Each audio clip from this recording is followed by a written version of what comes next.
Congressman Adam Clayton Powell, Harlem's controversial preacher-politician, was laid to rest today after a well-attended ceremony at his own Abyssinian Baptist Church. As chairman of the Education and Labor Committee, Congressman Powell, a charismatic, self-styled activist, became the most powerful black elected official in United States history. He was 63 years old. I never finished the story why Powell was alive because it was too easy to get wrong. The man was complex. Now that he was dead, I sure as hell didn't want to mess it up. His enemies would love him. Mr. Speaker. For what purpose does the gentleman from California rise? Mr. Speaker, it is upon my responsibility as a member-elect of the 90th Congress that I make a motion that the gentleman from New York, Mr. Powell, not be sworn in at this time as a member of this Congress. The gentleman demand that the gentleman from New York step aside. Yes, Mr. Speaker, and I further move that a special bipartisan committee be appointed to determine ultimately how Mr. Powell should be dealt with. This committee should report its findings back within 5 weeks in order that we at that time can find a more permanent solution to the Powell matter. Adam. We both know a measly little newspaper article, even if it is the front page, doesn't come close, man. Impossible, but I had to try.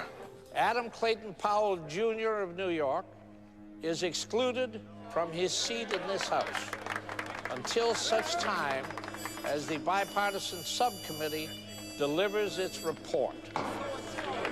Sons of bitches. We really did it. Congress threw away the Constitution to railroad Adam Clayton Powell today. I had too much power for a Negro. First, they stole away the Education and Labor Committee chairmanship I worked fair and hard to get and gave it to Carl Perkins of Kentucky. Then, to underline their contempt for me and the people who voted me into Congress, they kicked me out of Congress itself. This whole thing, I say it just like it is. Any congressman with a conscience won't be sleeping well tonight. They say it's a question of character and ethics. They say you're a congressman, you're a pastor, lacks in both.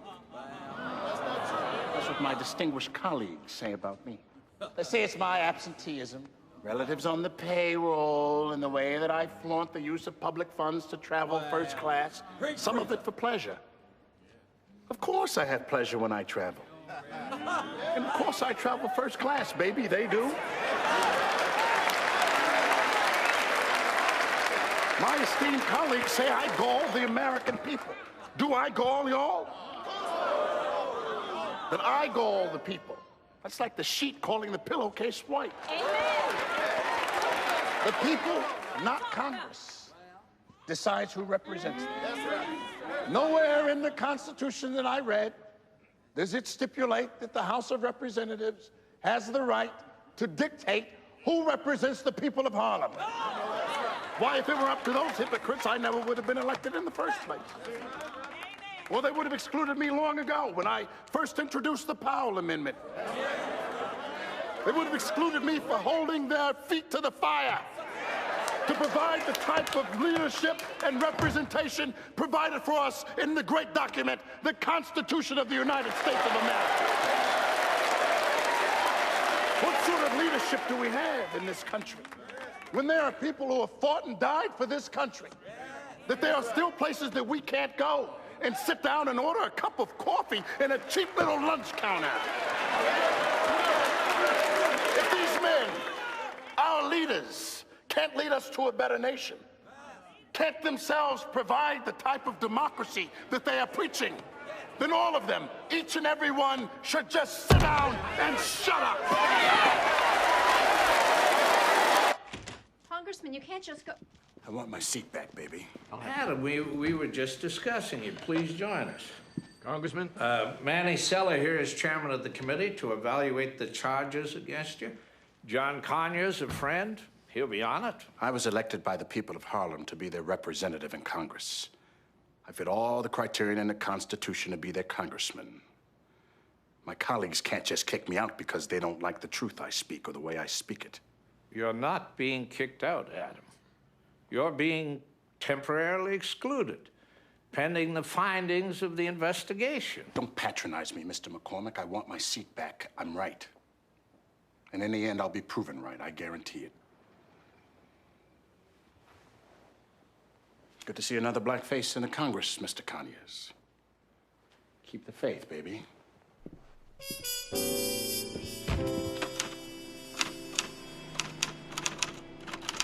It was June 8th, 1969 when I landed in Bimini. Adam went down there so often they called it Adam's Island. I had done all my research, and as a result of which, I had absolutely no idea what manner of man I was going to encounter. Everybody had a different story. The only consistent thing was that Adam Clayton Powell was smart, slick, and liked the finer things in life. Damn.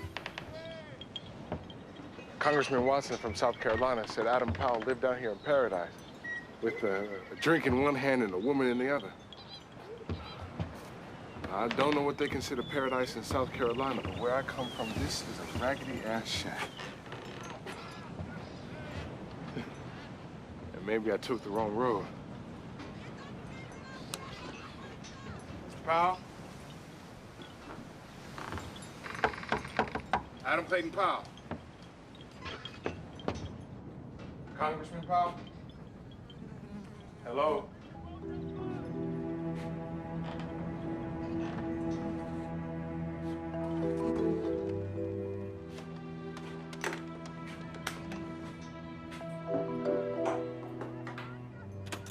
Door wide open.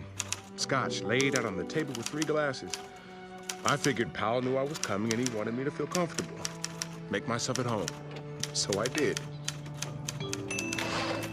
But I learned, like so many others, never assume anything with Adam Clayton Powell, Jr. Mister, what are you doing in my house? Drinking my liquor? Reading my books? I'm a reporter, Congressman Powell. For the Defender. Joe Schiller. We exchanged letters. Did I tell you you could take over my house? Well, having a drink after working my way through your jungle trying to find this place hardly constitutes taking over your house. But if I offended you, I apologize.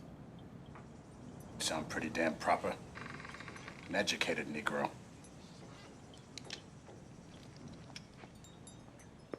Relax, man.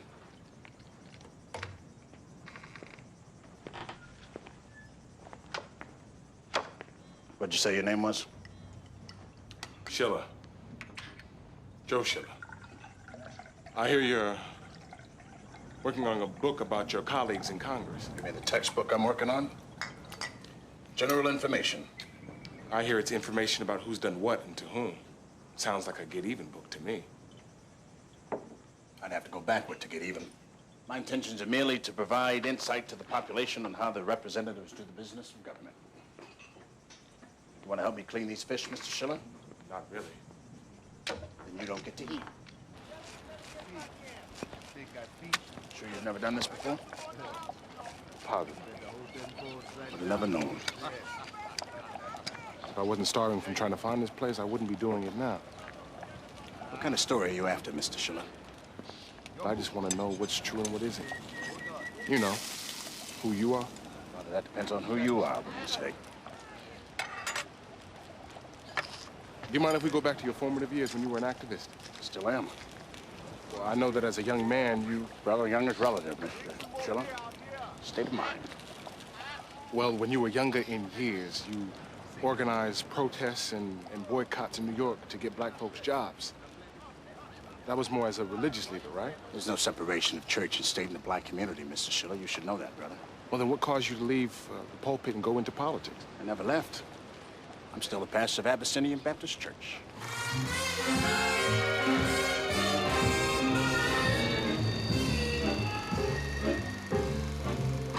Drop me off in Harlem, any place in Harlem.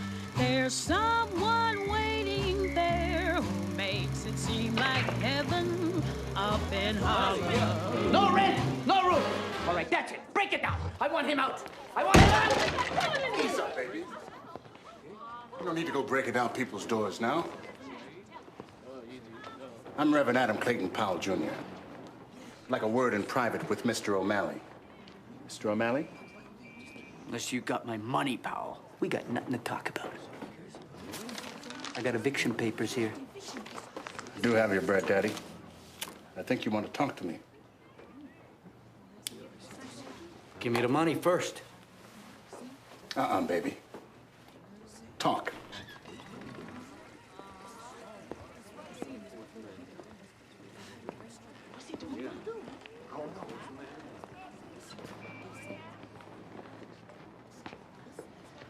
You've been making out like a fat rat in a cheese factory, my man. We need to discuss that. Just give me my money, Powell.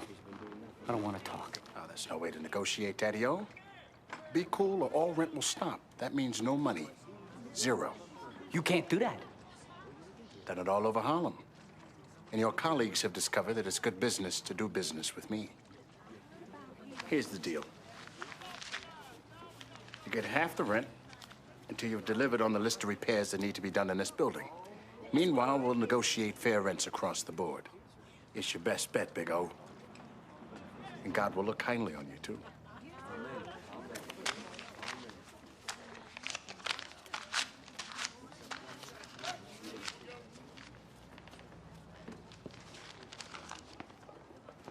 Let's go.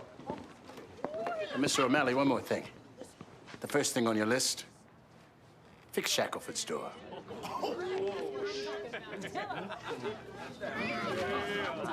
Let's get out of here!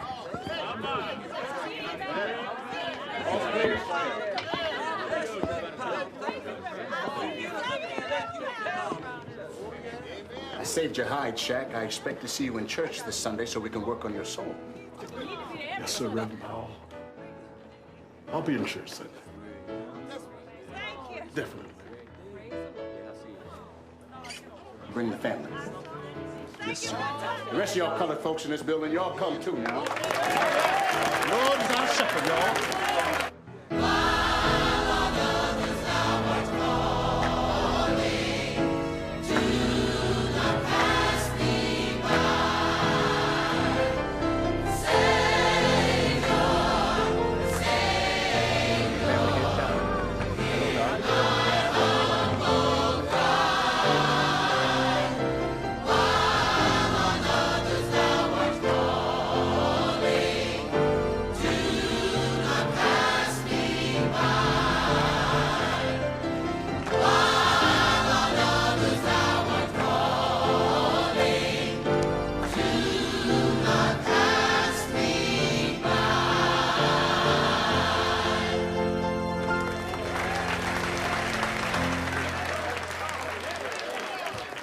Sister Gwyn Jones, you and that choir make even those among us who are faking singing with you sound good. Marvelous. Really marvelous. Good morning to you, members of Abyssinian. I said good morning.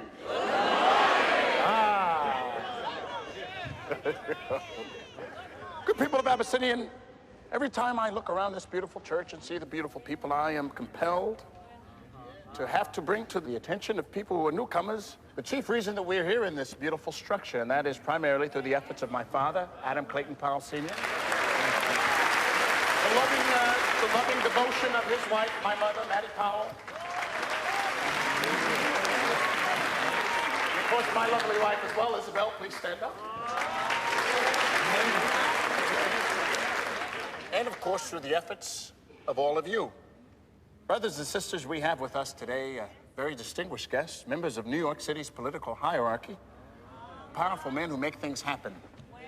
We have our fine mayor and former congressman, Fiorello LaGuardia, the little flower. Please stand, Mr. Mayor. No, I said please stand, Mr. Mayor. All of his political associates, these distinguished gentlemen who have come down. Brothers and sisters, today we're going to have a Sunday come to meeting. It is Sunday and you have come to meeting. My father always taught me You always taught me to preach with all your heart, your mind, and your soul, the old-time, simple gospel. That's right. That's right. Given the fact that we have the powerful men who do make things happen in the city, we're going to use as our text Matthew 23, verse 21. It says, "Render therefore to Caesar the things that are Caesar's, and to God the things that are God's." Brothers and sisters, our message today, sharing the wealth. Reverend Powell, I think the root of our problem is that you don't understand how government works.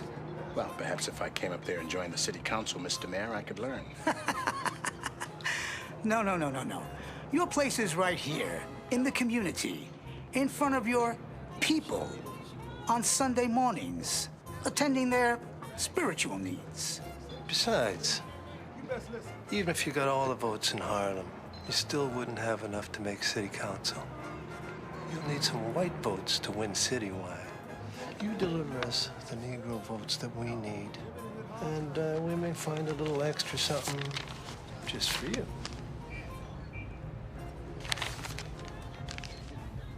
I appreciate this donation to my congregation, but I had something a little more equitable in mind. Arnold, give this to Hattie over at the church. Tell her it's a municipal contribution. I'll do it now. Now, gentlemen, let's get down to the brass tacks. When I spoke of sharing the wealth, I meant in terms of jobs, opportunity, opening up the city to all the people. Frank, another round. I always find the scotch warms a conversation, don't you? To sharing the wealth. So these 3 yachts I read about were actually a dinghy, a small motorboat, and an old fishing boat that belonged to your father? You know how the press exaggerates, you're one of them. Basically, you're telling me it's all smoke and no fire. Now, brother, I didn't say all that. I go first class every chance I get. Just like my colleagues, only I refuse to be a sneak and a liar like them. So you don't mind admitting that you took money off the record, under the table, so to speak? Who'd you say you work for again? J. Edgar Hoover? No. Black reporter, black newspaper. Ultimately, I served the same people you represented when you weren't down here fishing. I've been serving the people since before you were born, Mr. Schiller.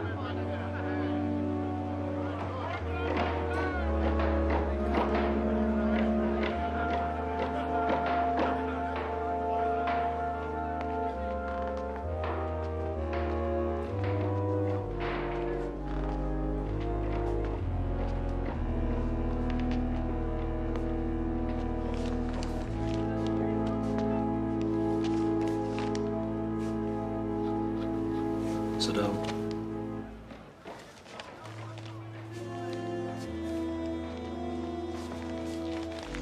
Would you like an Irish whiskey? If you're joining me? Certainly.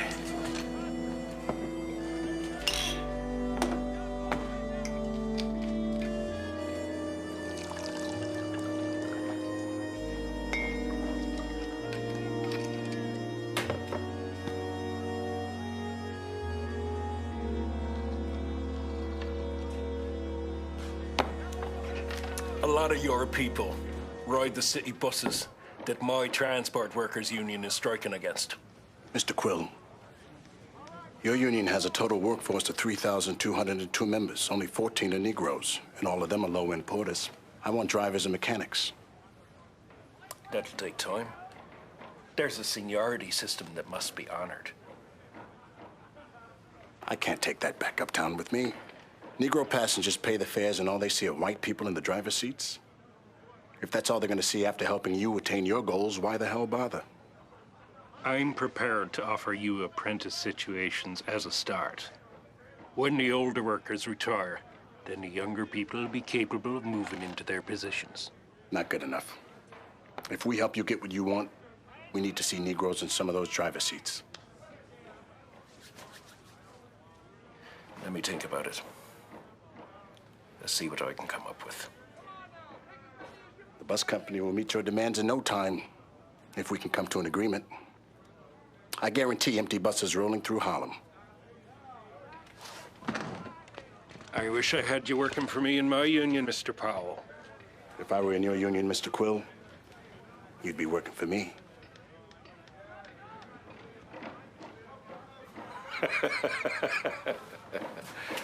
Well, then a fine battle we'd have on our hands, my friend.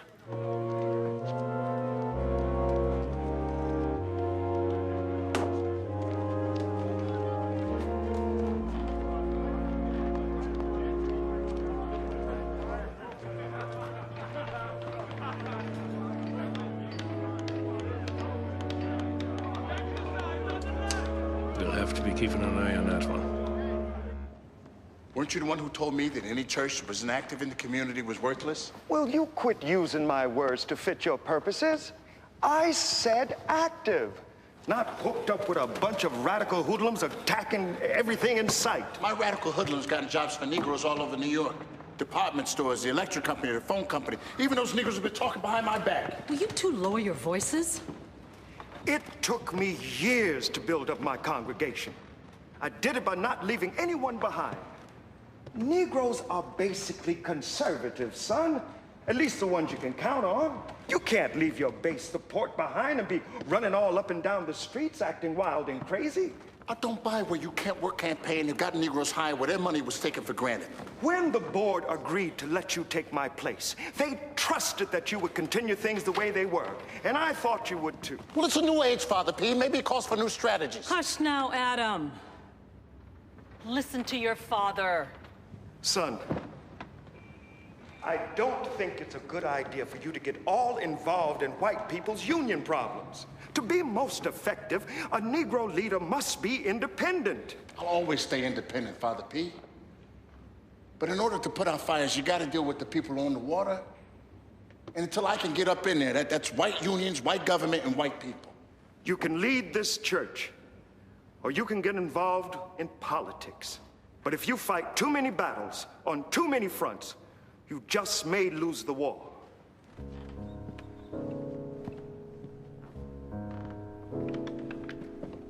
Let those hypocrites downtown know that we here in Harlem, in our prisons and their downtown, don't fight the Muslims! Don't fight the Muslims! Miss Scott, I should have taken another route. Troublemakers. On the contrary, they're heroes. It's just too bad they don't know how to get out of the way, so we won't be late this afternoon. Are we going to ride that lousy, stinking nasty bus?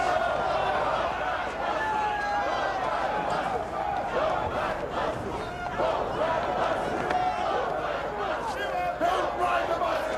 Don't ride the buses! Don't ride the buses! Don't ride the buses! Don't ride the buses! Don't ride the buses! Don't ride the buses! You see that well-dressed, nosy one? Obviously, Mr. Powell himself.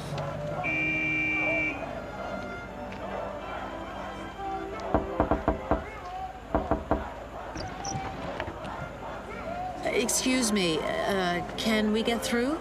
You're Hazel Scott. It's a pleasure to meet you. And who are you? You don't know who I am. I'm the Big Bad Wolf. Ah, well, nice to meet you, Mr. Big Bad Wolf. Now, can you clear a path for us? Maybe I should detain you for a while. Make you picket with us proletariat for a minute or two. It'd be great for morale. Now, Mr. Wolf, you are not that big and bad.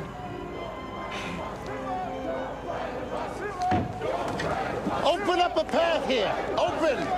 Miss Hazel Scott is coming through. I have no problem picketing with my people, Mr. Big Bad Wolf. I just have to be somewhere this afternoon. The name's Adam Clayton Powell, Jr. I'll pretend like I believe you've never heard of me. Either way, I promise you'll be more aware of me in the future.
solemnly swear to abide by the Charter of the City of New York, so help me God.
New York's first Negro city councilman.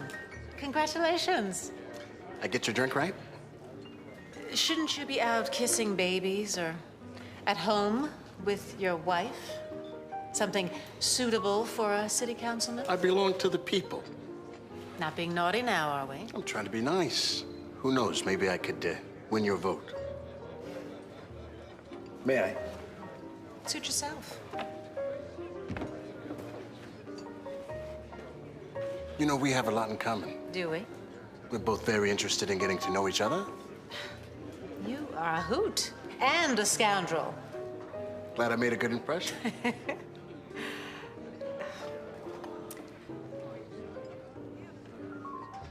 Garçon, more champagne. Right away, Mr. Councilman. There really ought to be a warning label on men who belong to the people first. Some manage. A lot less than people care to admit. Well, your father did. My father wanted to be a congressman, but he never got on the political boat like I did. He did his work through the church. So you went beyond the church and the family and into politics because you felt the need to accomplish more than your father. And I did this because I was in competition with my father for the love of my mother. Make good copy. Domino. You good, my friend. You know how to play dominoes? No. Well, sit down. Let me baptize you a little bit. Ferdinand, why don't you and Mike go over to the bar, belly up. My friend Joe's going to buy you a drink. Fat Joe's buying drinks for everybody in the bar. 1 round. I'll tell you something. It's nothing. You know, I don't work for the Times. Not yet, my friend, not yet. So, when exactly did you decide you were going to go for the new congressional seat for Harlem? The minute I heard there might be a new congressional district created for Harlem. My people have been representing Harlem for too long. Or should I say they'd been taking Harlem for granted long enough. I couldn't think of a better man for the job. Most people figured A. Philip Randolph deserved it. And some say you stole it. If I remember correctly, I was voted into Congress by the people of Harlem. But you did know there was a big movement to draft A. Philip Randolph. I can think of no other man I respect more for his efforts in the same struggle as I, as the man we honor tonight, Mr. A. Philip Randolph, founder and president of the Brotherhood of Sleeping Car Porters.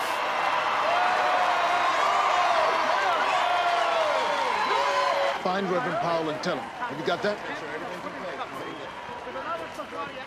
And this has all been checked off by Mr. Buchanan. The order's been changed. Ray Jones doesn't trust Powell to go first, so we gotta find Powell before he goes on stage.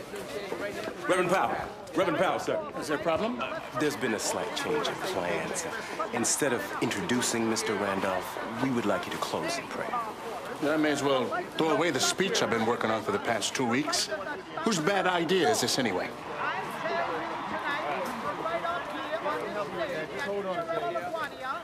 Unless Mr. Randolph tells me personally that he wants things to go differently, I'm on next. But, sir, if... Ray Jones. Hello, Adam. Sure looks like they're ready for A. Philip tonight. Yes, it does. Better go warm up the stage for him, shall I? Oh, wait a minute, Adam. I think there's been a change in the order. No, not at all. You know, we should work together sometime, you and me. I like the way you think.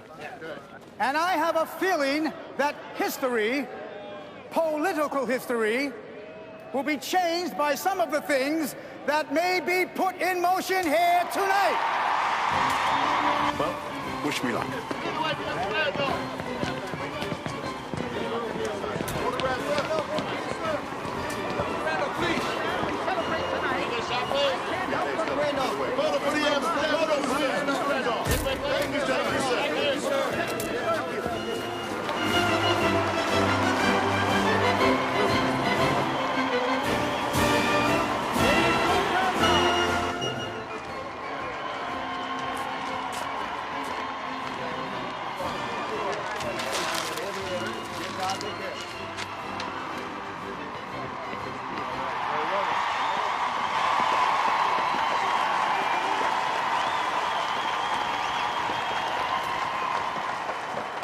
A. Philip Randolph, we welcome you. My city of New York, my kingdom of Harlem.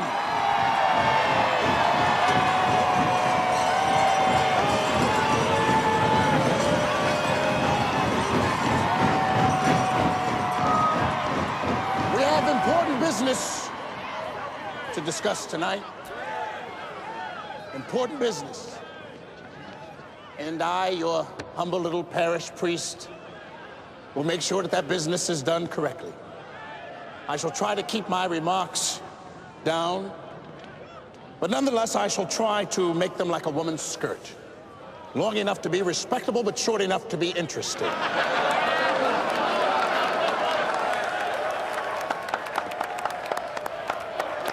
Many people may wonder why, from time to time, we must come together as a Negro people at events such as these to protest the unfair treatment that is being heaped upon Negroes throughout this country and throughout the world. But I say that protest has a purpose. I say there are measurable gains to be made when a person says, "Get off of my neck." I say it's because we protested that we Negro people in New York have the first Negro councilman in City Hall. It is because we protested that we desegregated all the stores on 125th Street in Harlem. But it is now time for the first Negro congressman from New York.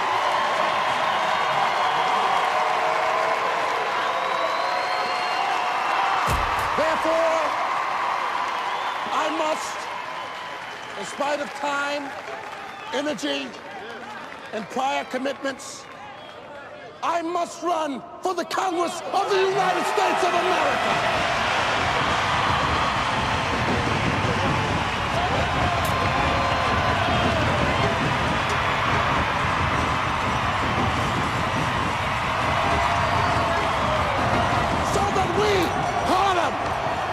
Have a national voice speaking from your national capital. Why a Negro? Many of you will ask. I, Adam Powell, am in a position to answer that because I, Adam Powell, may belong to a group of people that some others may think are inferior, but I belong to a group of people that God, omniscient, omnipresent God, God of all power, says you're my children and you're the same as anyone else. And with that kind of faith in me and courage in me, I know I can be as good, if not better, than anyone who walks the halls of Congress. Doesn't matter what ticket or what party. My people demand a forthright, militant, anti-Uncle Tom congressman.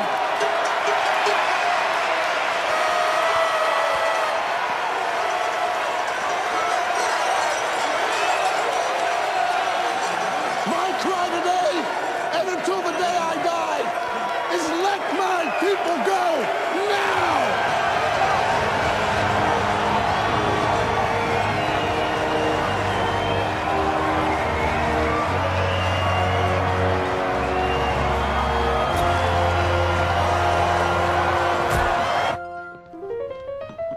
What do you want, Mr. Powell? A better world for all. And where, may I ask, do you think I fit in? Don't know yet.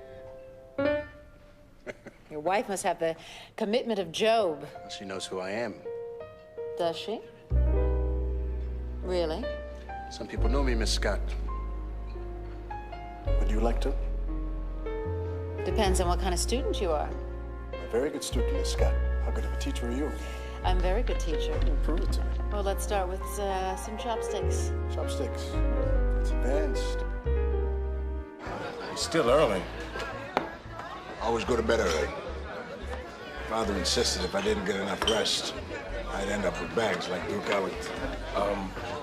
My bags at your place. Well, send somebody by and bring it to you. You're not gonna invite me to spend the night? My dear new best friend, I have absolutely no interest in you spending the night. You're the wrong gender. That's cold, man. You realize I spent a good deal of my money on drinks for your friends, who seem to be everybody. Thank you very much. Very generous of you. I'll see you tomorrow, I'm sure. Good night, Mr. Shillong. Don't swap 30. That's 10, all right?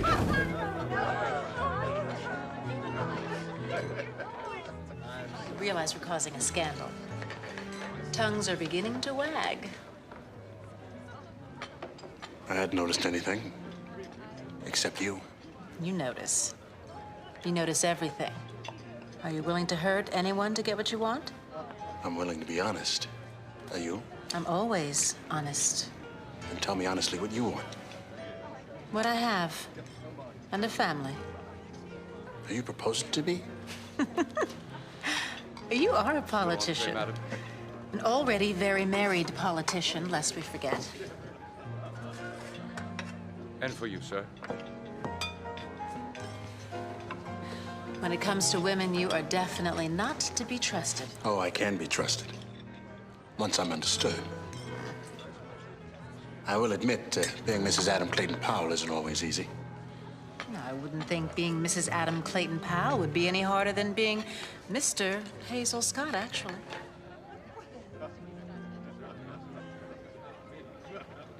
Touché. Touché. Fishing is like women. Once you develop the touch, the fish find you. Of course, you don't want every fish to find you. So when you broke up with Isabel, you were free to see Hazel openly. Well, actually, it was Isabel who was let free. That's one way of looking at it without feeling guilty. No, I feel guilty about it. She was given the raw deal. This is the end, bunny girl. I'm sorry. Why?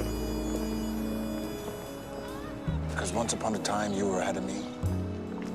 Then I caught you, then I passed you. I can't sustain the distance.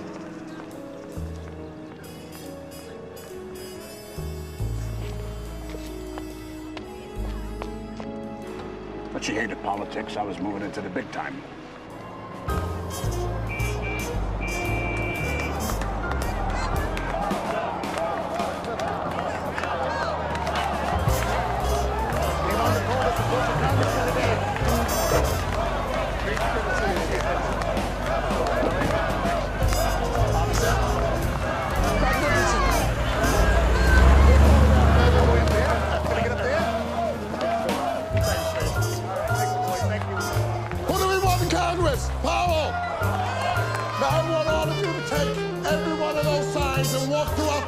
City of New York. Are you willing to work together? To fight together, to worship together, to win together, to vote together. Walk together, children, don't you get weary. There's a great champion. While the talk of New York City was the spectacular wedding reception we had at Cafe Society, Hazel and I chose to have our actual wedding be a small private affair out of town. The king had his queen and was ready to roll. The preacher from Harlem arrived in Washington. Well, I like it at all.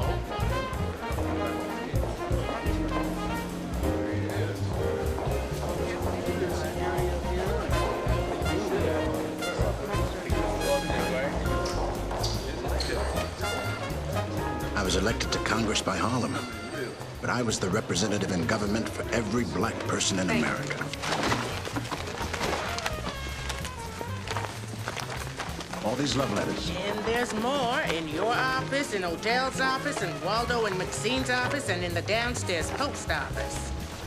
I want information on every congressman's staff. I want to know every bill that's been passed the last 10 years and how those bills got passed. I want to know who's who, what who wants, and how they think. Yes, Adam. Gossip, skeletons, weaknesses, strengths, dirt. We need every advantage we can get. I want to move so fast we make half the Congress dizzy, the other half pass out from exhaustion. Everybody knows there's a bad Negro in Congress now. I want you all to be known as my bad Negro staff. Yes, sir. Now, here you go.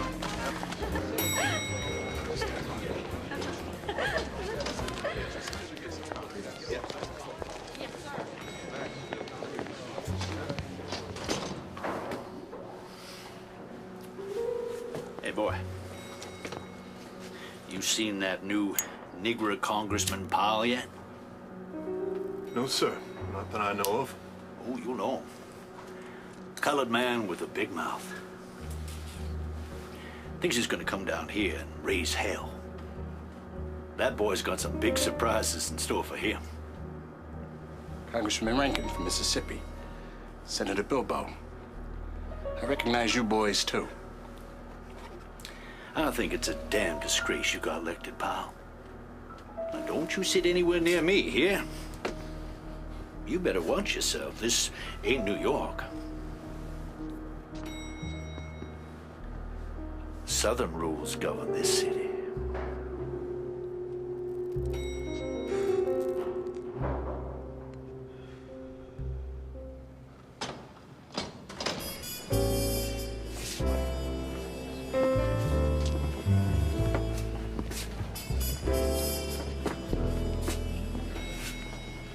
My grandma, what a redneck you have. A lot of folks think I'm the first and only Negro up in here. Now, Adam, that's not fair to Congressman Dawson from Chicago. Now, he may not be as cool. Ma, you do wonders for a size 4. Parisian? actually confrontational was what I had in mind. But I hear he makes progress, quietly. Nonsense. Keep walking, Hattie.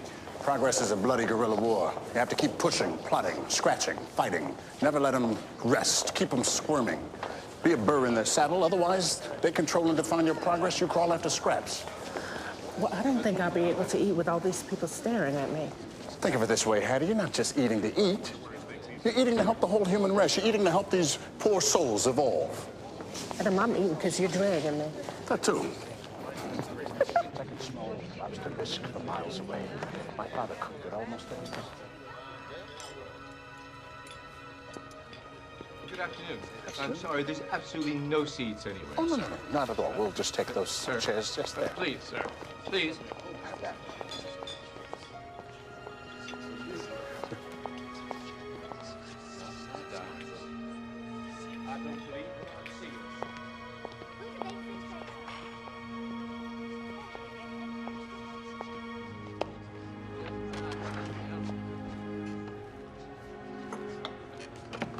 Congressman Rankin, how nice of you to stand.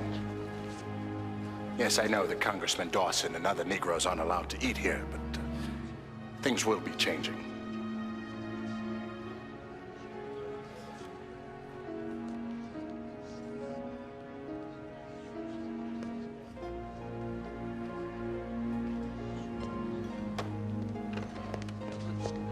Bye, all.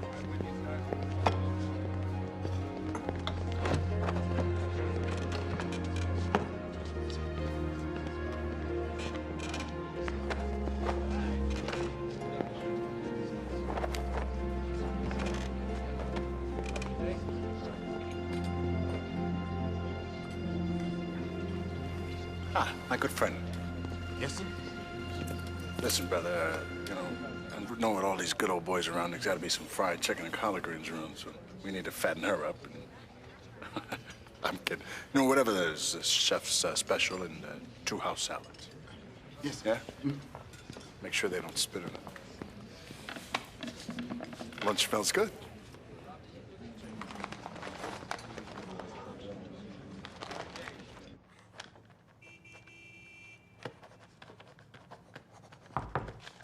Come in, it's not locked.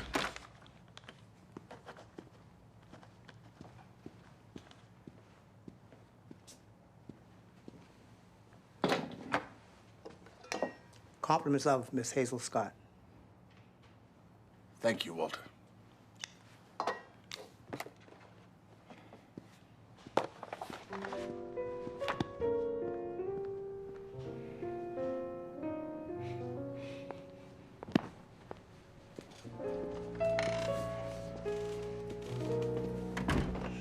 Since I was in the neighborhood, I thought I'd drop by and give you dinner and a show. Since you did forget our dinner date tonight. I'm sorry, baby. I'm sure you are.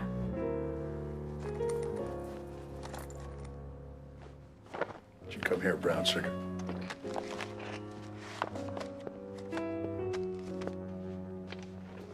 No. You just keep on working. Just tell me what I can do.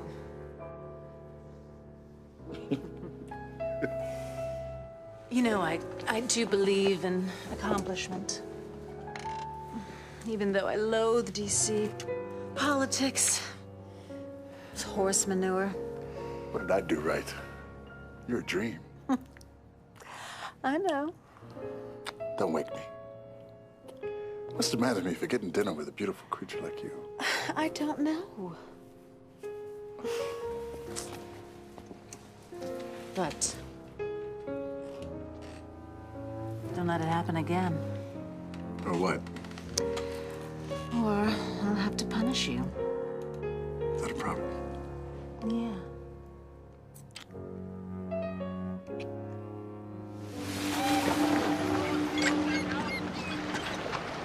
You know, I actually think Hazel hated the game of politics more than Isabel. She was a natural activist. Smartest woman I ever met. And the least tolerant. Of what? Hazel's West Indian, like Ray Jones. Proud as hell, sensitive to slights. They come from a place where being black is the rule, not the exception. Add to that the complexity of the British influence, aloof and slightly superior. I think there were damn few white Americans Hazel met she didn't feel superior to. So, did Hazel's superior attitude ever give you any problems as an American black? Are you crazy? I loved her for it. She was as bold as I was. Well, almost.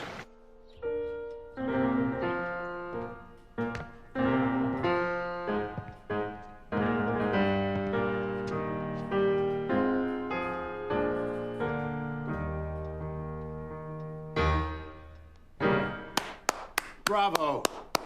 Magnificent. What, baby? What did I do now? Nothing, Adam. Absolutely nothing. First time I ever got in trouble for that. Lady, you're polishing silverware. You don't do chores. I may as well start. Get on my knees, scrub the floor, walk around with my head down, don't look at anybody in the eye.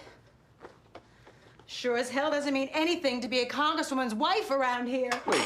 Wait. What's going on? Is this about Constitution Hall? How did you know that, Adam? Did you know those witches were gonna look at me in the face and say I was not allowed?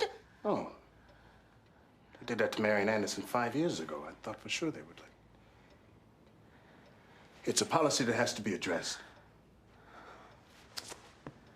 You used me. You set this up knowing that I was gonna be turned away. You couldn't be a pawn on your worst day. Oh, don't touch me.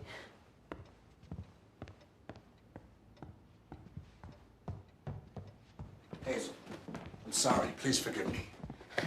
Those nothings had the nerve to tell me, Hazel Scott, who has performed for crown heads of Europe, that I was not welcome to perform at Constitution Hall. It was humiliating. You have every right to perform at that hall. Don't you ever do that to me again.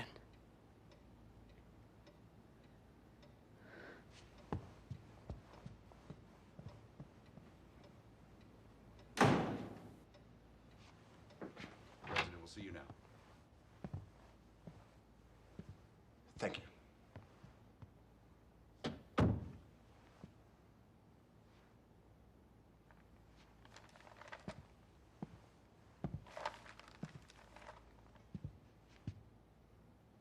Congressman Powell.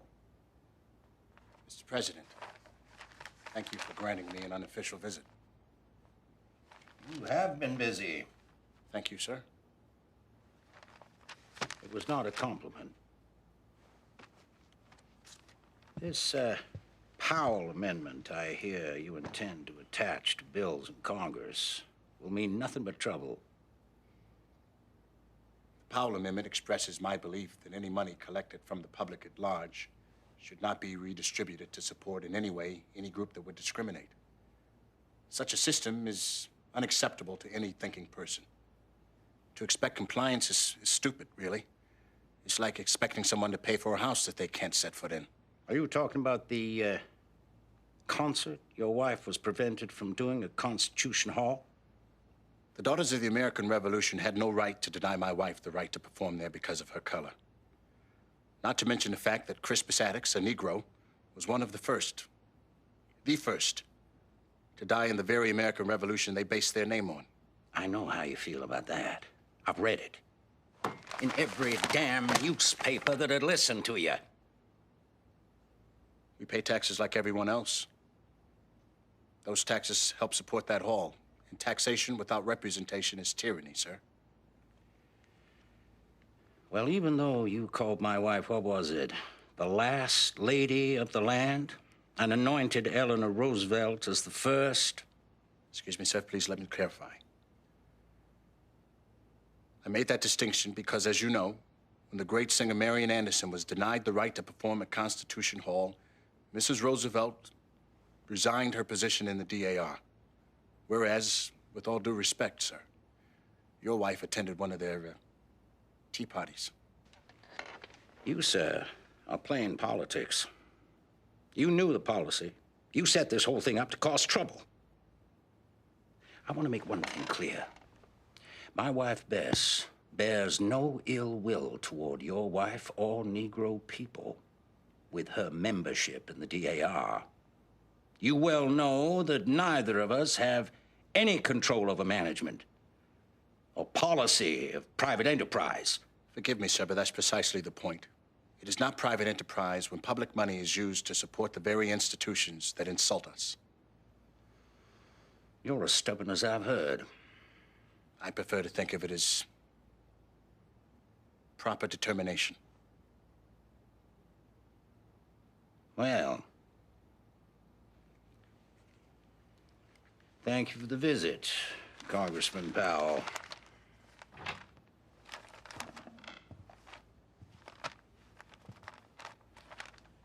Thank you, Mr. President. The pleasure was all mine.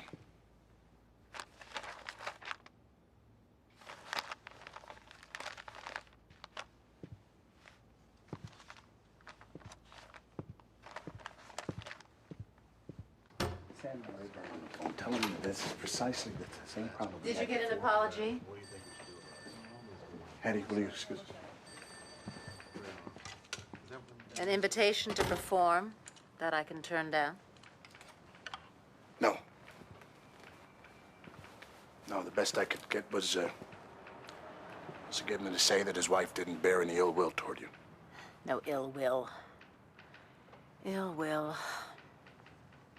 Adam, you could have lied to me and told me the man said he was sorry. Does anyone in Washington have sense? That includes you, Adam. Yeah, I wonder how you can hear your fellow congressman use the word nigger on the Congress floor, and then you shake their hands and you smack them on the back as if they're friends. Doesn't it drive you crazy? No. What drives me crazy is when there's anybody who thinks that they have the right to tell us no. Who thinks that they can tell us who helped build this country that there's any place that we can't go. So they can call me nigger, they can call me anything they want to on the floors of that Congress. But I'll be damned if I'm gonna let them treat the future Hazel Scotts of this world the way that they treated you. And I don't like it, baby. I don't like the rules any more than you do. I'm gonna shove those goddamn rules down their throats until they change them. It's just what I'm gonna do. I'm gonna die trying.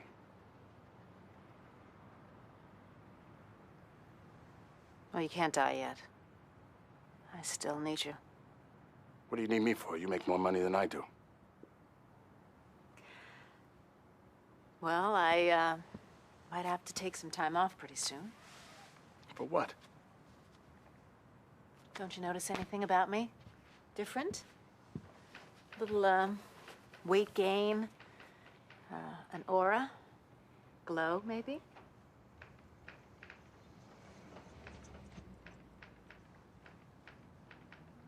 Are you sure? Positive. Oh, baby, that's wonderful. That's wonderful news. Now, I'm gonna need a lot more of your time, Mr. Powell, a lot more. Every second I can spare.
In from around the world as Julius and Ethel Rosenberg, convicted for giving atom bomb secrets to the Russians, were the first U.S. civilians to be executed for espionage. Proving that no one is above suspicion, Senator Joseph McCarthy turns his communist hunting expertise toward our own Secretary of the Army, Robert T. Stevens, for allegedly hampering attempts to uncover communists in the military. White House news. President Eisenhower leads the first Republican administration in 24 years by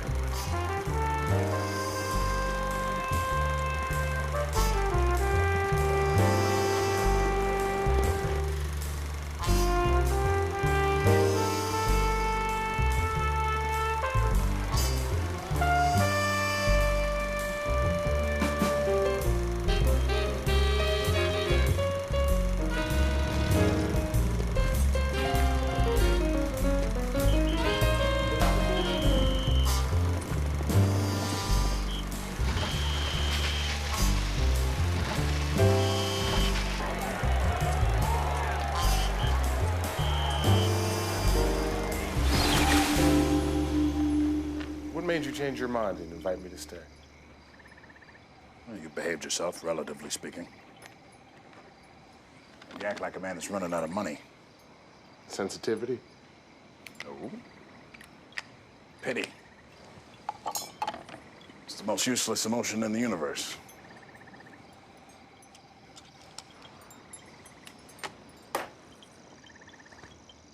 That medallion, that was a gift from Haile Selassie, right?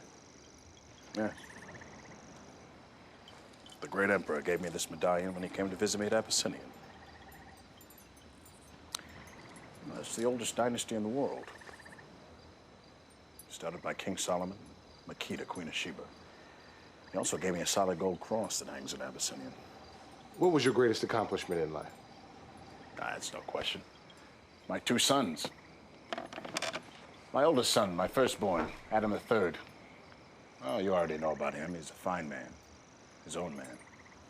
This one, Adam IV. I had him with my 3rd wife, Yvette. I think he's gonna follow in my footsteps. Look at those eyes. See that fire?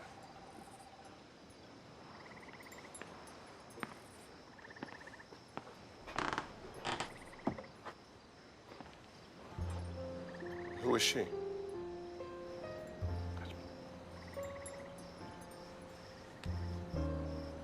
It's my sister Blanche. The light of my formative years. She died when I was 17. I'm sorry. Obviously, she meant a lot to you. Yes, she did. A good-looking family. But I meant in your work. What is your greatest accomplishment in your career? My career? It's not over yet, my friend. Well, you are at the age where most folks retire. And you do seem somewhat retired down here. Well, my accomplishments are like my children. I can't pick one over the other. Every successful rent strike, every job I was able to pry loose for a black person, every appointment I enabled myself to make, every bill I got passed, every employee I forced to give his workers a minimum wage, every crack I pissed off because I out-slicked his ass. I'll let the history books decide.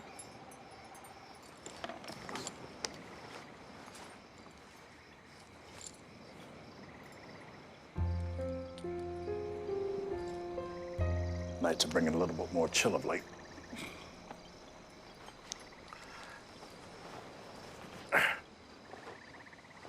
My greatest accomplishment may be that I survived for so damn long.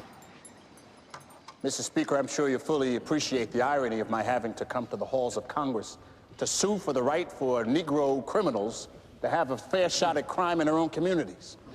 But the fact of the matter is that corruption involving organized crime, the mob, and the New York Police Department is unacceptable. The white mob takes money from the hard-working Negroes of Harlem and put nothing back. Meanwhile, the white New York Police Department busts only the Negro numbers men in an attempt to help their white mafia friends keep competition down. Now, it's a damn shame when the law discriminates in corruption, don't you think? I'm as comfortable with that as I am with the Knights of the Ku Klux Klan working with Southern Democrats to pass Negro civil rights legislation. Although I'm sure that my esteemed colleagues from the Great South would never participate with such a hateful, hurtful band of cowardly thugs.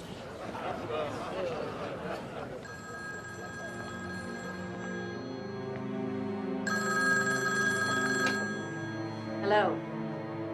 Hazel, tell your husband to do himself and his family a favor and keep his nose the hell out of Harlem's numbers business.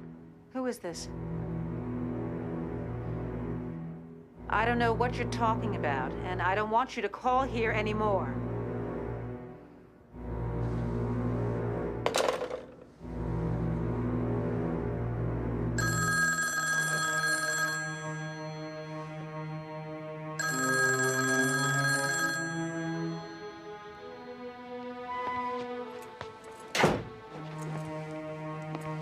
Thank God you're home.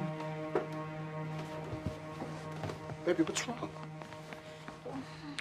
The phone's been ringing all night. Someone's threatening us. I think it has to do with that numbers thing. Can't we just go away? Me, you, and Skipper. It's really scared me. You can't go fishing on this one, baby. What exactly did they say? Look, what does the mob always say? If it's not one crisis, it's another, and another, and another. And if there isn't one, you create one. Can't you just let this one go, please? This has nothing to do with you getting ahead in Congress. It has everything to do with my doing anything. I can't stand by and watch my people get fleeced by New York cops working with New York mobsters. Do you remember what your father said about trying to fight too many battles on too many fronts? Don't quote my father to me. I know what my father said, and I know what I gotta do to get where I'm going. I was elected to serve the people. Baby, I gotta serve the people. Maybe you should have married the people. I did, baby. Way before I met you, I told you that. I thought I made it very clear. It is very clear. I care for the people, too, but I put my family first.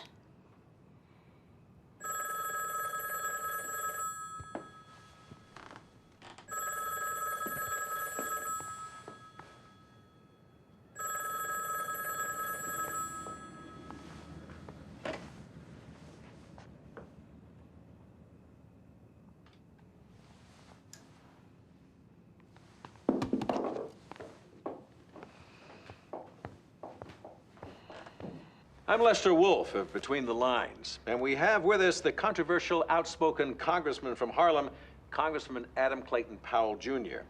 We will speak with Congressman Powell about corruption between the mob and the New York Police Department, the alleged politically motivated tax fraud charges Congressman Powell faces, and death threats from a misguided mobster. Welcome, Congressman Powell. You said on the floor of Congress that there is an alleged bagwoman. No, she's very real. A woman who delivers money payoffs from the mob to the police named Esther James. Is that correct? Yes, and everyone in Harlem knows it. Congressman Adam Clayton Powell said in a statement released today that he refuses to pay the civil judgment in the defamation lawsuit brought against him, bringing the very real possibility of his arrest. This is a victory not just for Adam Clayton Powell. The victory bell that you hear ringing is a victory for the people of Harlem, for the people of my district, all throughout the Congress of the United States of America. There will be no railroading of Adam Clayton Powell in this instance. I think it is not just a victory for me, it is a victory for you. And please print what I say, baby. I am saying exactly what I mean, and I mean what I say. When the Lord said turn the other cheek, he didn't mean stick your face out there to get knocked down. Nothing wrong with rolling with the punch. Lord wasn't a fool.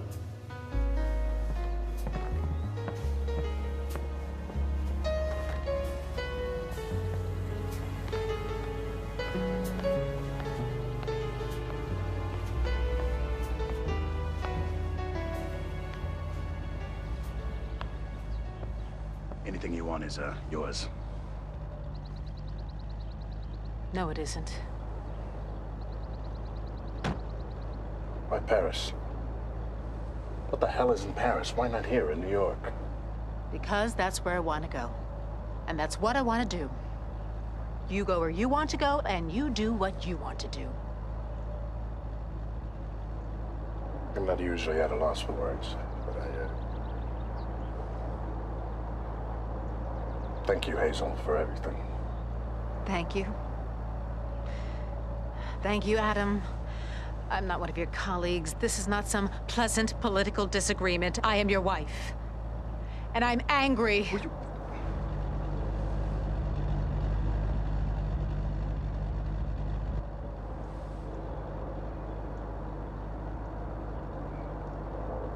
gonna miss you, lady. I'm gonna miss you bad.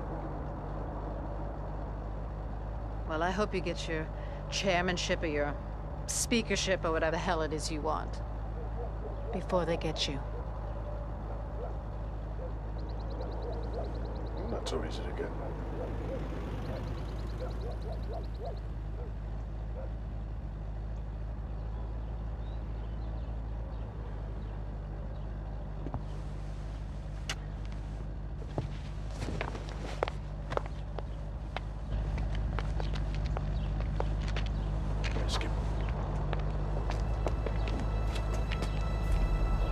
You gotta be a man now. You gotta take care of your mom and your son. You hear? I'll see you in a little bit. Yes, sir.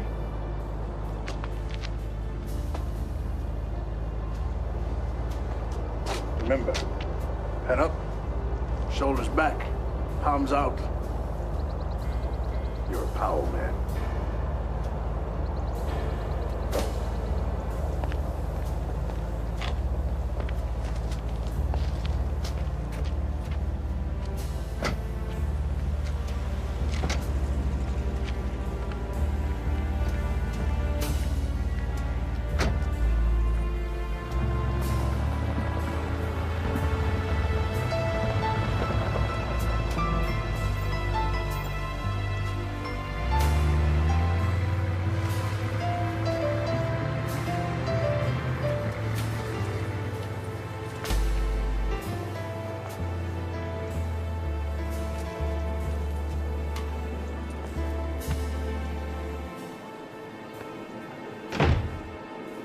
Got some chores to do around here. Want to own your keep? Well, you're willing to keep answering questions. What are you smiling about? Talk is cheap. You're a bargain. Let's get to work. Well, hold on. Let me ask you a question.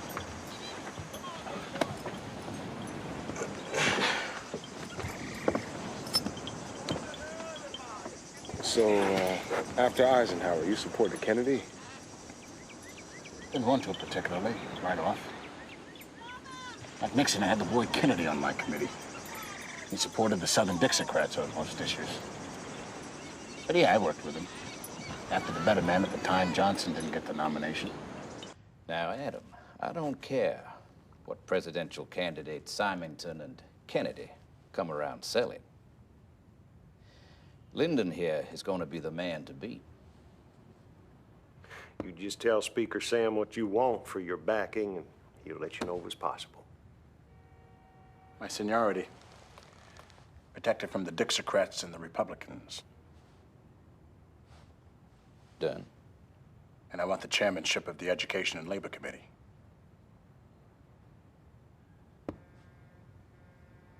But you should rightfully have what is rightfully yours, according to seniority. I will support that fully. Mr. Jones? The best way to go about this is quietly. I will deliver on behalf of Congressman Powell and myself at least half the delegate votes that Senator Johnson will get on the first ballot. If he wins the presidential nomination, we will throw our full support behind him. If not, we must be free to do what's best for the party. Your reputation is well earned, Mr. Jones. No matter who ends up being the Democratic nominee, Congressman Powell will get full Democratic support for the Education and Labor chairmanship, which he rightfully deserves.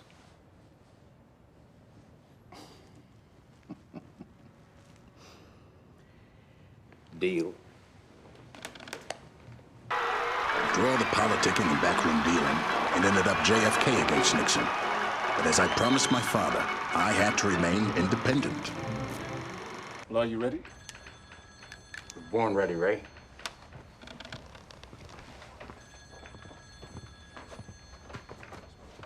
Bobby? The congressman will see you. Bobby, baby. Off your cigar? Thanks.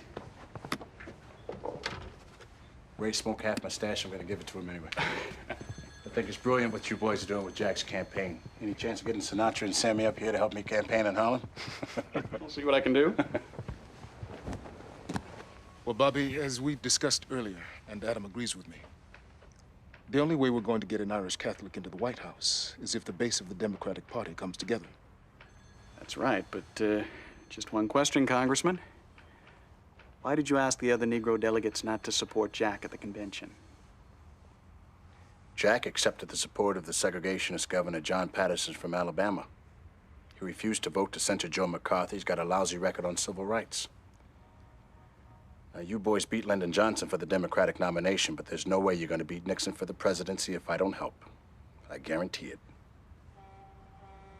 So if we can work something out, maybe Jack can become president after all. Well, that depends on what you want, Congressman. First topic is the Education and Labor Committee chairmanship. When I'm chair, I don't want any interference with my authority or my seniority. I want Jack to back me. And second, you and your brother are going to have to change your ways on civil rights and the Negro. Well, Bobby, what about it? I don't know. I'll have to take that back to Jack. But I'll tell you one thing. Jack Kennedy will be a lot better for the Negro people than Nixon. Well, he's got to get elected first. Martin Luther King says that neither Republicans nor Democrats address the needs of the Negro, and that his people must do something to address this in the upcoming election. Who's this Southern In other news, a family was Negro minister? Thank you, darling. Who gives Martin Luther King the right to speak for all Negroes? This cat's trying to take my job. I just found out that he and A. Phillips Randolph and Bayard Rustin plan to protest both the Democratic and the Republican parties. What? No, I made a deal with Bobby Kennedy. There weren't going to be any demonstrations during the campaign. I traded for power that's going to benefit all Negroes, and now these bush leaguers are going to mess it up. You tell those amateurs Adam Clayton Powell says call it off. Already put out that feeler. No. No? You tell Martin Luther King that if he doesn't call it off, I'm going to spread the word that his chief aide, Rustin, is a homosexual. Rustin's a homo, yeah? Yes, he doesn't deny it.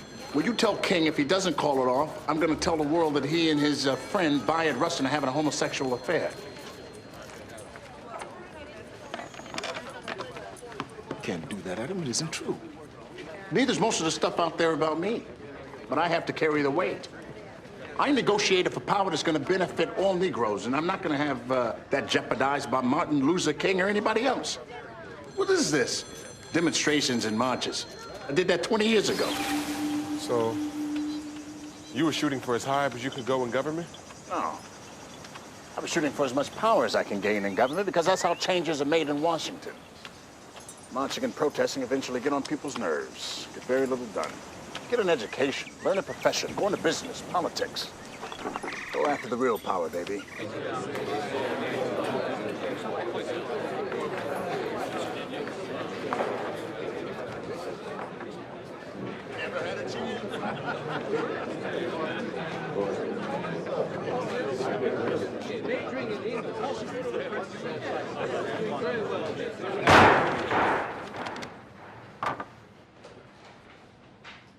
Gentlemen, I've been waiting for the last 15 minutes for all of you to arrive.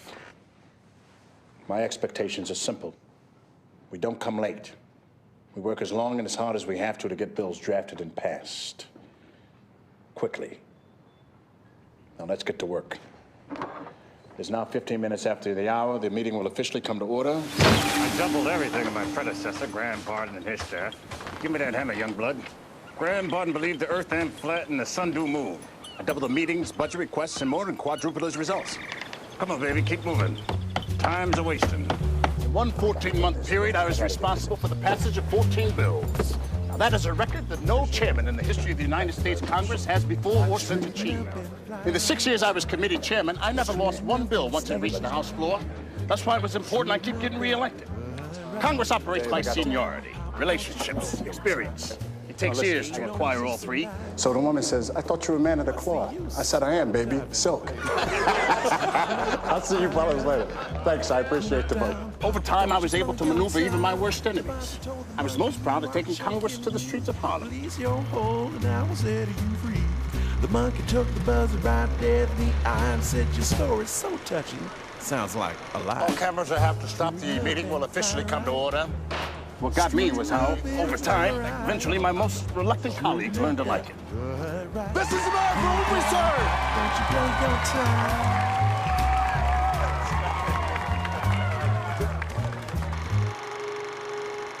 Over 500,000 people were in attendance in this historic March on Washington. Martin Luther King stirred the passions of the crowd, if not the nation, with a rousing speech about his dreams of what America can be. It is generally agreed that King's words made this a day that will long be remembered. And now we go to a live report from the Washington Monument. Martin Luther King may have just made the speech of the century. Anybody can have a dream. The question is whether or not you can turn that dream into a reality. Maybe we should have stayed in the stands. To do what, Ray? Be part of the crowd? Be part of King's audience? Man, that ought to be my show. My speech would have been, I have a plan. I can't believe my good friend Martin would have an event like this in my town and not invite me to speak. You didn't exactly endear yourself with that homosexual ploy between him and Bayard. It's politics, Ray. Besides, he's a pacifist. He turns the other cheek, lets white folks slap him around. He's supposed to be above all that. This is history, baby. I ought to be right in the center of it. Would you invite you to speak if you were him? Are you kidding? No way. Besides, everybody knows Powell would probably steal the whole goddamn show. Early 60s. spite of the schemes of all my enemies, things are looking pretty good for me to get things done. Jack Kennedy and I became pretty close. Well, ain't nothing jumping but the peas in the pot. And they wouldn't be jumping if the water wasn't hot. Ow! Finally won one, young blood. That's right. Changing of the guard, new blood on the block.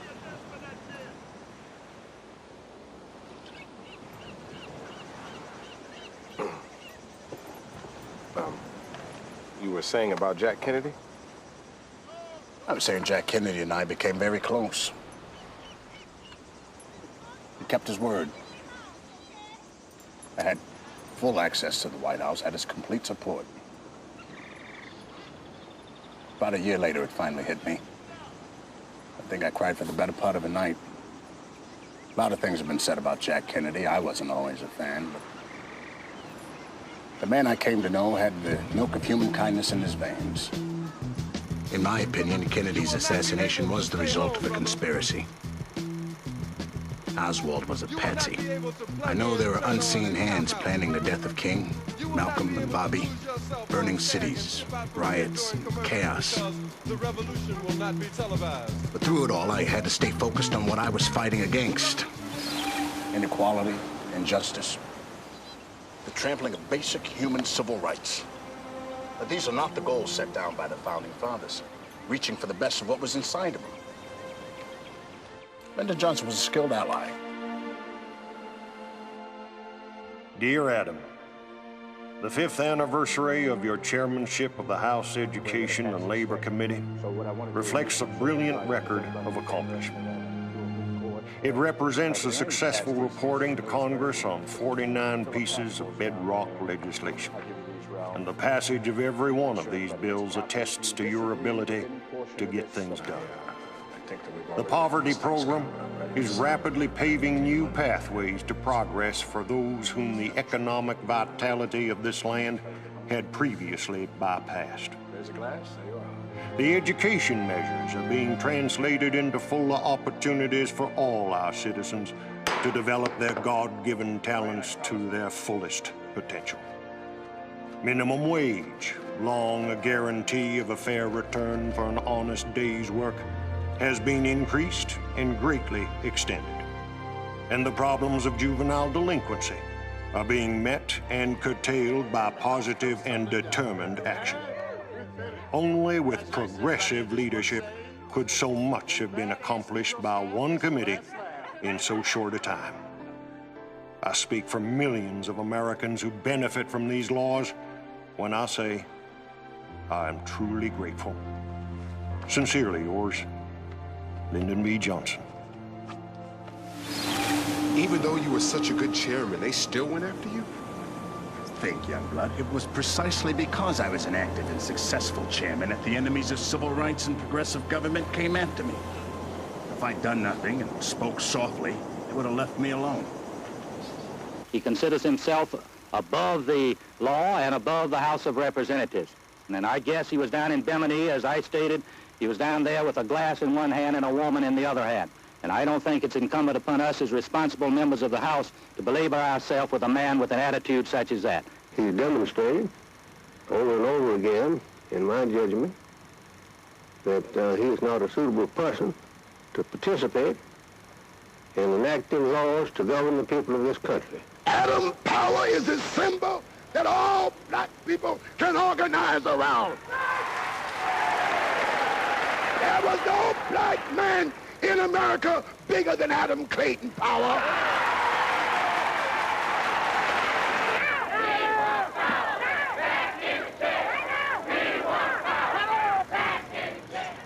The Select Committee, during their so-called investigation of me, even dragged my third wife, Yvette, in front of them. I know this committee wants to be fair, and I hope its report will be favorable to my husband. Miss Scott, you recently got back from a concert tour of Europe and the Middle East. How long have you been back now? Yes, altogether just about 6 months. 6 months. So you've obviously been back long enough to have heard about the difficulties that your ex-husband, Congressman Powell, has been going through. How do you feel about that? Well, I think it's eminently unfair what's happening to him. I really do. The fact that he's been charged for something that other congressmen consider everyday occurrences. As a matter of fact, in a Life magazine article which I read last week, where this Congressman Hayes was a chairman of a special subcommittee to investigate federal printing and paperwork. And between May and June of 1958, Congressman Hayes took 52 trips that cost over $1,000 each out of funds allocated by Congress for NATO. I gather you're quite angry about that. I have to ask you this. What is your evaluation of him as a congressman? Well, I'm just a private citizen, so my evaluation doesn't matter. But let's ask Lyndon Johnson for his evaluation of him. Late President Kennedy, what his evaluation of is. The Speaker John McCormick, they said that he was the best chairman on the Hill. And that's good enough for me. You know, I can't help noticing you speak about Congressman Powell, your ex-husband, with such affection and loyalty. I have to ask this. Is there any chance that you two might get back together again? No. We are friends, we remain friends, and we have a son together who we're very proud of. But no, not at all. Mr. Speaker. You know, the number of congressmen who want to deny Adam Clayton Powell a seat in Congress is no longer a few good old boys in the backroom card game. It's becoming a crusade. And I've been thinking, if we were to strip him of his chairmanship in education and labor, which essentially reduces him to nothing, this might satisfy the Republicans, the Southern Democrats, and the others that want to run him out of Congress. I'm not sure that'll be enough, John. Well, for heaven's sakes, if you strip a man of all his power, what else could they possibly want? Well, there is one thing he could give his colleagues that might help. Something that none of us have ever seen before. What could that be? Humility. Adam. J. Raymond Jones.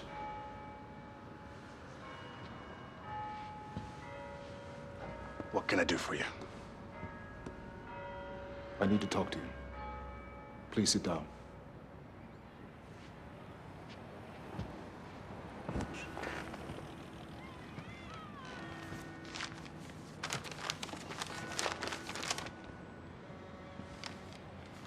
I'm not here for me, Adam.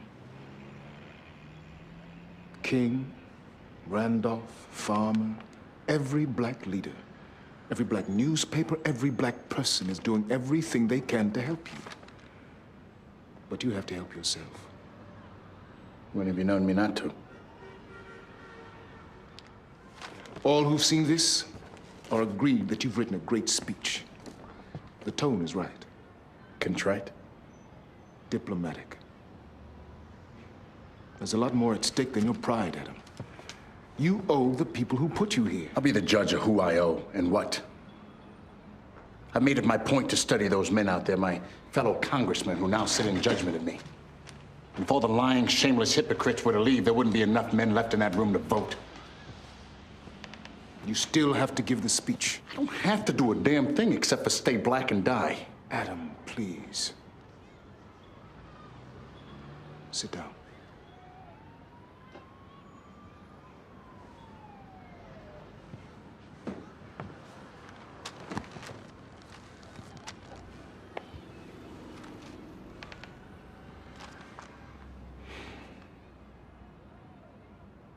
You're one of the most powerful black men of this century.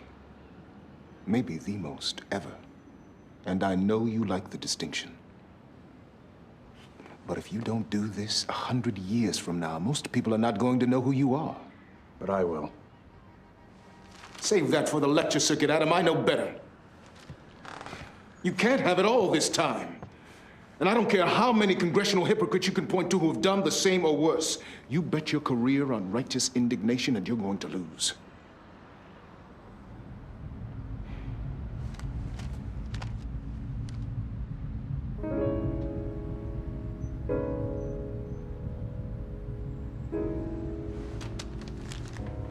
The Speaker at this time would like to acknowledge the representative from New York, Emmanuel Sellers, who has been chairing the bipartisan committee, which was investigating the allegations against Adam Clayton Powell, Jr. And they, at this time, are ready to make their recommendations to the House. Mr. Seller. Thank you, Mr. Speaker. Except for 3 instances of treason, and that was during the Civil War, resolutions of expulsion either failed to receive the necessary 2/3 vote or lost. And a resolution of censure was substituted and approved. Mr. Powell's wrongdoing does not rise to the heights of malevolence such as treason. This bipartisan committee recommends, first, that the duly elected Mr. Powell be administered the oath of office. Second, that Adam Clayton Powell be publicly censured by the Speaker in the name of the House. Third, that Adam Clayton Powell pay the Clerk of the House $40,000 to offset his civil liabilities. Thank you. The Speaker recognizes the gentleman from Iowa, Mr. Gross. Mr. Speaker, I have a reasonably strong stomach, but it will revolt at the aroma that will arise in this chamber if today Adam Clayton Powell is offered a seat in this chamber. Speaker recognizes from Ohio the gentleman, Mr. Devine. Censure is sufficient humiliation. Who are we kidding? Humility does not appear to be one of the gentleman's virtues. Chair recognizes Mr. Hall, the gentleman from Missouri. Mr. Speaker, Powell is uncensorable, unembarrassable, and irresponsible. Thank you. Mr. Speaker. The Speaker acknowledges from West Virginia the gentleman, Mr. Moore. My fellow congressman, if we reject the recommendation that the committee you appointed has so carefully delivered, we will all be on a collision course with the courts of this land. The Speaker at this time would like to acknowledge the presence of Adam Clayton Powell, Jr. of New York in the House, and I call him forward to speak to the House.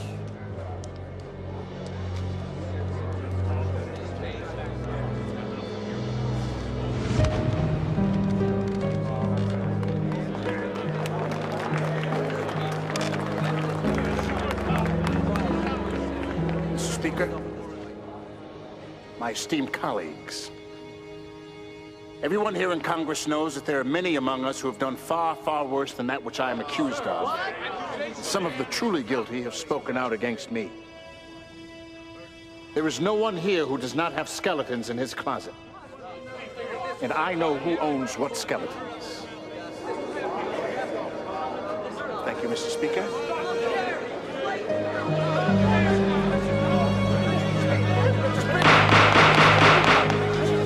The Speaker acknowledges the gentleman from California, Mr. Van Deer.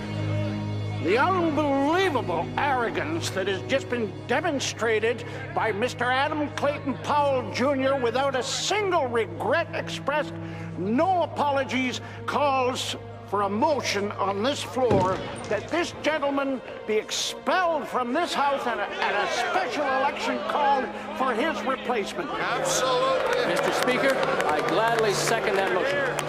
The results of the resolution to exclude Adam Clayton Powell from this House are the ayes 248, nays 176, 0 abstentions.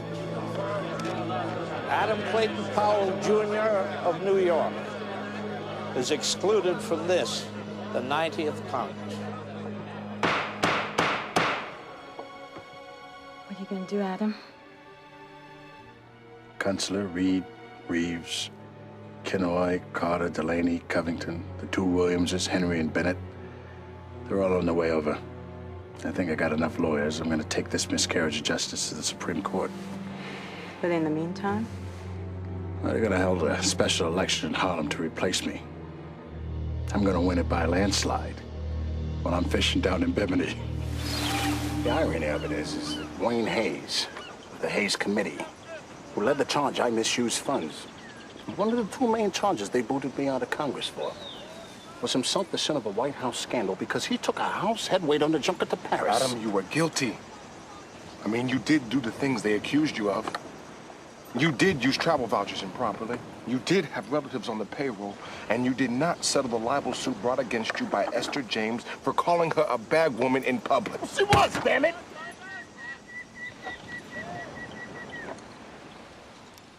You can't count that as a reason to boot me out.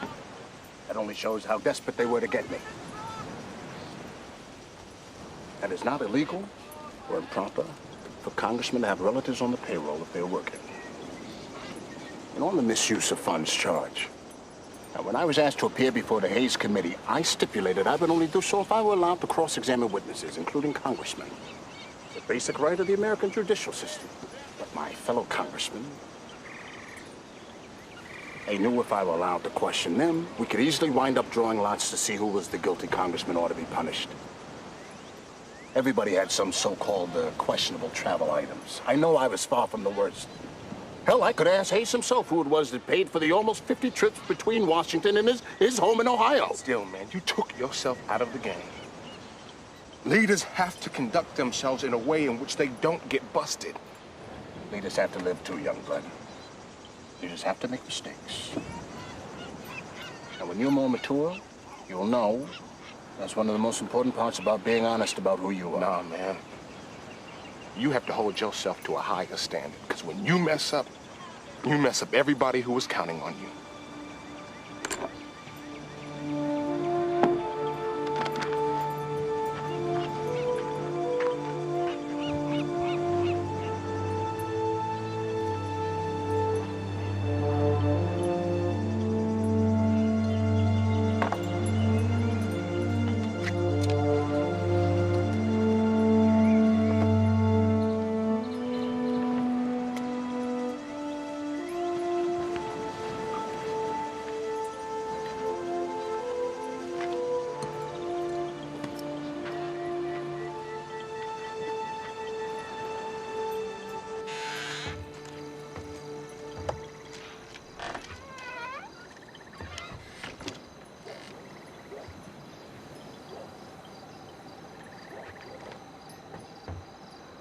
Found this laying around the house.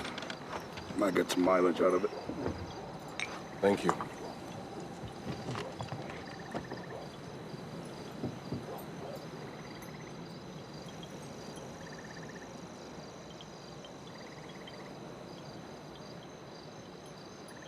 You know, if you're a better fisherman, we might have had some fun.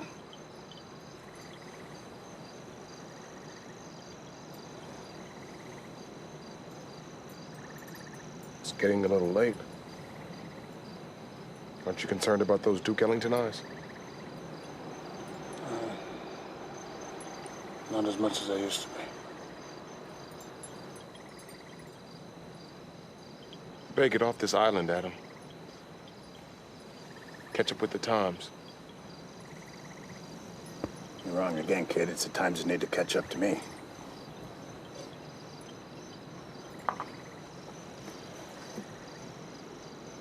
What time's your plane tomorrow? My plane leaves at noon. I'll see you in the morning.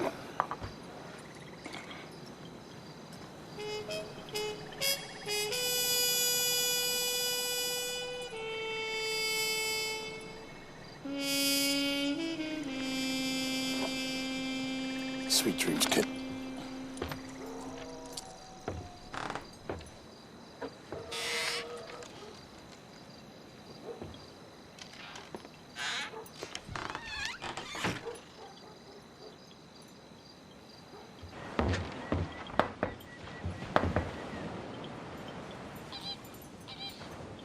Hey, wake up.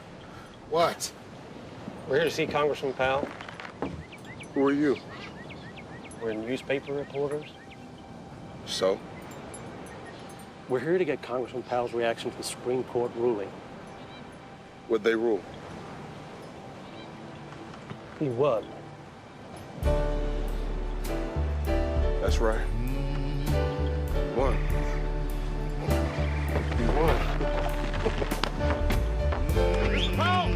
That's it. Sir, give us a statement. Hey, there he is! Powell! Adam! Word for the press, sir? Adam! Get a statement, please, sir. Sir, what's your reaction to the Supreme Court's decision? Two things happened today. One, I was vindicated. But more importantly, this decision proves that there is still justice in the United States. What about your salary and fines? That came to how much, sir? $80,000 or thereabouts. Well, if they wrongly took away my seat, I think it only stands to reason they wrongly took away my salary, wouldn't you say? What about your seat and seniority? Well, I think they should give that back, too. And believe me, my lawyers will be making every effort to see that these issues are resolved. Do you harbor any ill feeling? No. No, dear boy, of course not. Life's too short for all of that. I pray each and every night for those shameless hypocrites who took away my seat. That was the last I saw of Adam Clayton Powell. Someone told me that if you look closely, you can see death on a man's face. I went down to Bimini and saw a great man dying and didn't know it. I think of all those nights I was there and all the questions I should have asked, but didn't. Now I never can. And just like he said he would, Adam was reelected by the people of Harlem while he was in Bimini. He served again in Congress. And even though he was vindicated by the Supreme Court, he never got back his seniority, his money, nor his chairmanship. Someone ransacked his home the night after he died. The textbook he was working on, along with his journals, writings, and the gold medallion bestowed upon him by Haile Selassie, disappeared. I finished the story. Did I get it right? I don't know. All I can think is what Adam would have said. Keep the faith, baby.